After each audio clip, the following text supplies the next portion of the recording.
Hello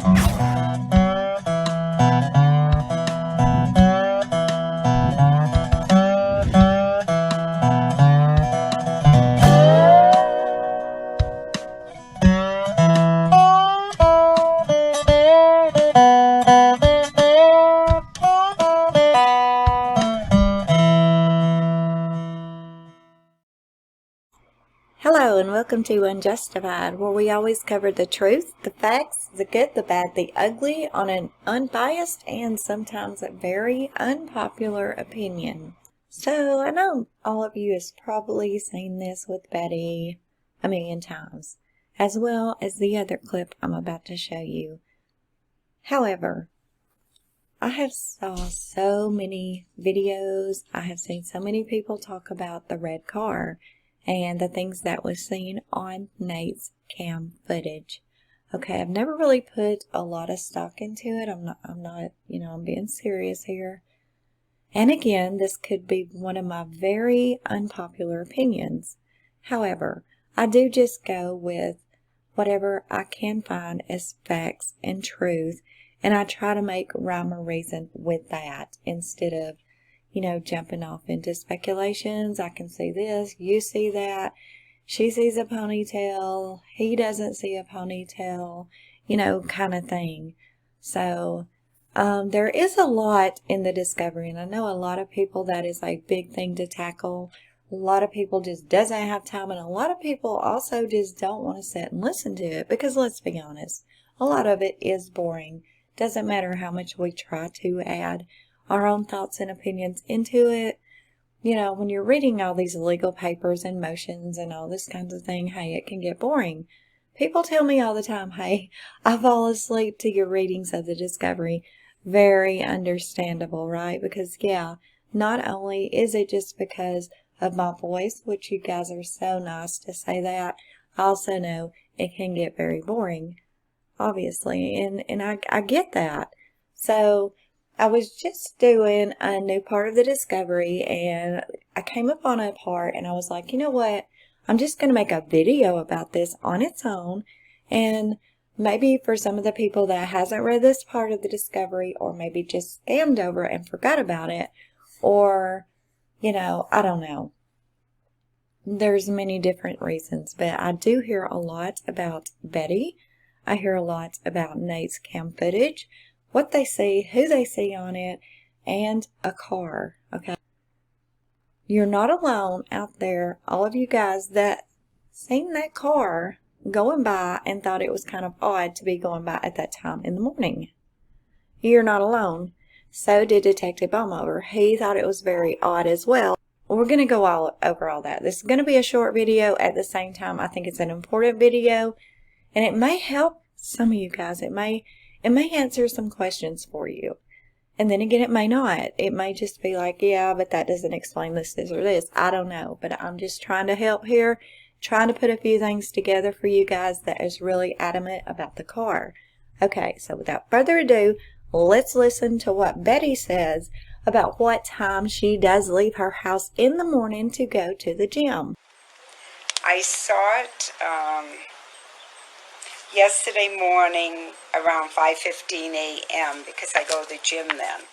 Okay, and we're going to take a look at what everyone sees. And of course I see it too. There definitely is a car that does go by. There definitely is, and I can see why some people would think it was in that gravel pit. However, there's been many people actually go to the home and spread their legs out there, just to see how wide it is. And everybody that's actually been there has definitely confirmed that the gravel pit is definitely not wide enough for a vehicle, even a small vehicle, to be parked in. So, but let's take a look really quick at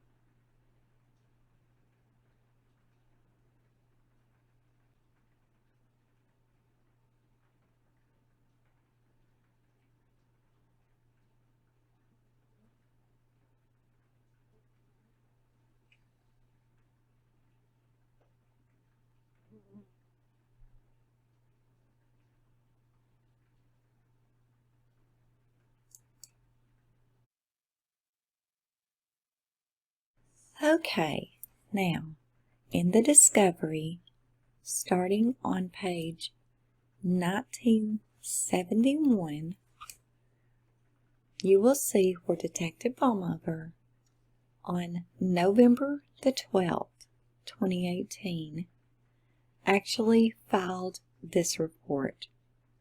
This report is with Betty and David.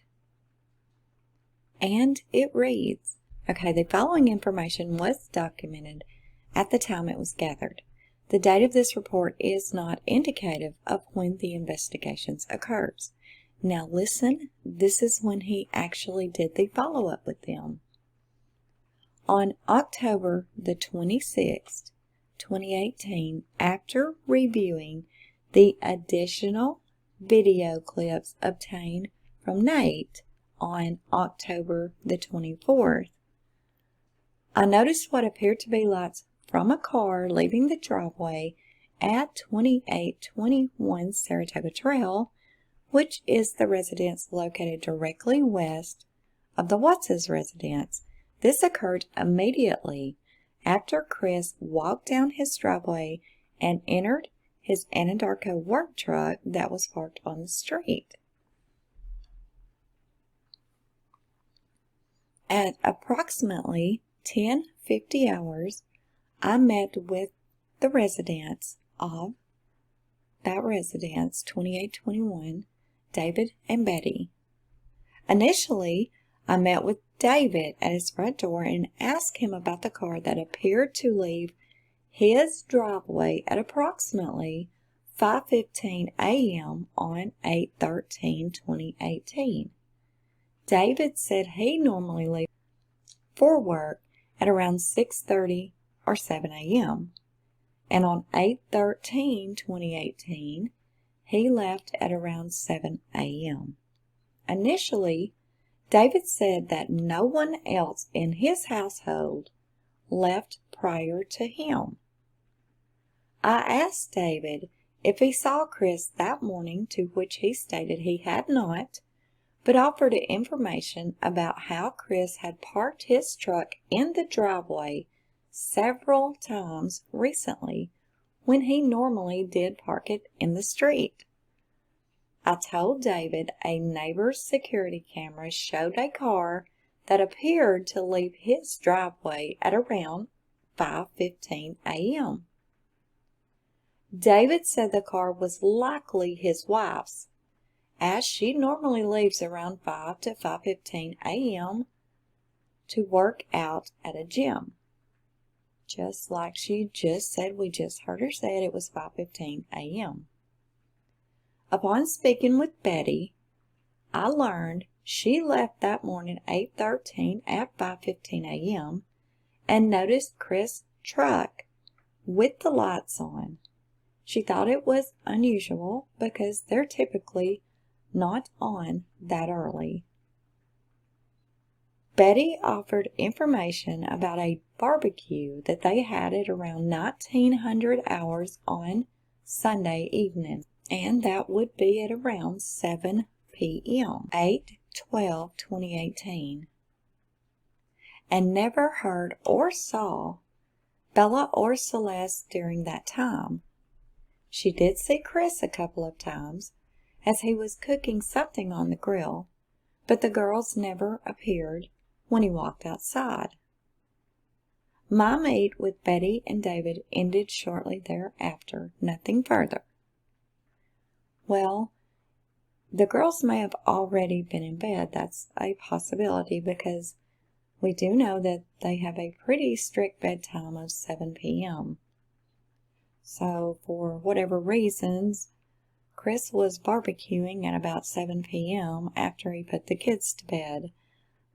I guess it was the chicken breast photos that that were talked about in the discovery. So yeah, there you go. I mean, I have heard many people say they should have went back. I think I've even said it really when I wasn't even thinking about it. I'm pretty sure I've even said they should have went back and did a follow-up with Betty. But when I said that, I was actually talking about the gray truck that she's seen this small gray truck. I wasn't really necessarily talking about this car that was seen from what Detective Baumhover believes is leaving Betty's driveway. And this is Betty's house that you're looking at right here, and on the other side is her garage.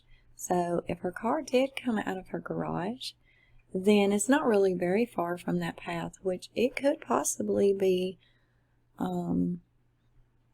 looked at from a distance. Maybe you wouldn't be able to tell if it's coming from the rock path or just 100 feet from the garage. I don't know, but I just thought I would show you that. Turned on, and I was pulling. You have to be careful coming out of here, because it's kind of a three-way mess if you're all going the same place. But I noticed that the back lights were on. But that was around 5:15 this morning? Yeah, I leave 5:15 every morning. Okay. And that's kind of odd for him. And here's a photo of the gravel pit looking from straight in front of it. And as you'll see, it's Betty's house over here on the right. Betty's fence actually comes out farther than Shanann's. So that is the gravel pit from the front. And this is going up to Betty's house. And as you see where her garage is, it's right there. So, in order for her to come out of her garage, she would actually have to, come out of it and go down. And as you heard her say, it's kind of a little three-way kind of situation there for her to actually go out of her driveway. And she said it was absolutely at 5:15 a.m. Now, this was not meant to be any sort of debunking video or proven video or any of the sort. I just wanted to let everybody see that in case you was not aware, that Detective Baumhover actually did come back, and he actually did follow up on what he's seen as well. He also seen that car that everybody sees and is so curious about. So yes, he absolutely did. And he absolutely did a follow-up on it as well, because he was concerning to him, because right at the very time Chris walks out to crank his truck, and when he gets in his truck, this other car goes by. So yeah, it was concerning to him. But I don't think he ever thought that it was in the gravel pit. I think he was pretty adamant that it left Betty's. And with the timeline and everything, and Betty saying that is exactly when she left, then, I would say there's a high likelihood that, yeah, it was Betty.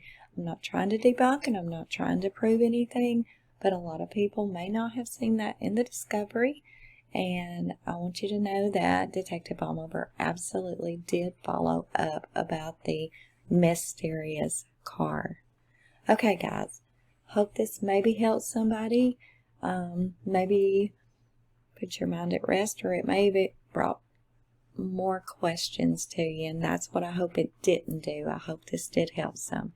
Okay, guys. Have a great day, night, evening, wherever you may be. And until next time, this is Unjustified.